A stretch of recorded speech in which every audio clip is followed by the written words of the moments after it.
Hello, Tamil Nadu presale collection റിപ്പോർട്ടാണ് ഇന്നൊരു video ഭാഗത്ത്.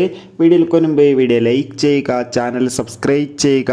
മാർച്ച് ഏപ്രിൽ മാസങ്ങളിൽ അങ്ങോട്ട് ധാരാളം ചിത്രങ്ങൾ OTT റിലീസ് ചെയ്യും. നമ്മുടെ ചാനൽ ഭാഗം പരിശോധിച്ചാൽ ആ വീഡിയോയ്ക്ക് നിങ്ങൾക്ക് കാണാൻ വേണ്ടി സാധിക്കുന്നതായിരിക്കും.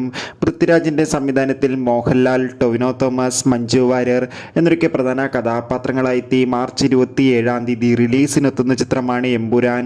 എല്ലാ സിനിമാ പ്രേമികളും ഒരേപോലെയാണ് എമ്പുരാൻ എന്ന ചിത്രത്തിൻ്റെ ഓരോ അപ്ഡേഷനും അറിയാൻ വേണ്ടി ഏറെ ആകാംക്ഷയോടെ കാത്തിരിക്കുന്നത്. ഫൈനലി ചിത്രത്തിൻ്റെ ഏറ്റവും പ്രധാനപ്പെട്ട തമിഴ്നാട് പ്രീസെയിൽ കളക്ഷൻ അപ്ഡേഷൻ ഇപ്പോൾ ആരാധകർക്ക് മുന്നിൽ പുറത്തുവന്നിരിക്കുകയാണ്. ആദ്യ ദിവസമായ ഇന്ന് തമിഴ്നാട്ടിൽ അത്യാവശ്യം മികച്ചൊരു ബുക്കിംഗ് ആണ് നടക്കുന്നത്. അതുകൊണ്ട് തന്നെ ഇപ്പോൾ ഇതുവരെ പ്രീസെയിലൂടെ 1 കോടിക്ക് മുകളിൽ കളക്ഷൻ നേടിയെടുക്കാൻ വേണ്ടി സാധിച്ചിട്ടുണ്ട്. എന്തായാലും കാത്തിരിക്കാം ചിത്രത്തിൻ്റെ കൂടുതൽ ബോക്സ് ഓഫീസ് കളക്ഷൻ റിപ്പോർട്ടിനായി.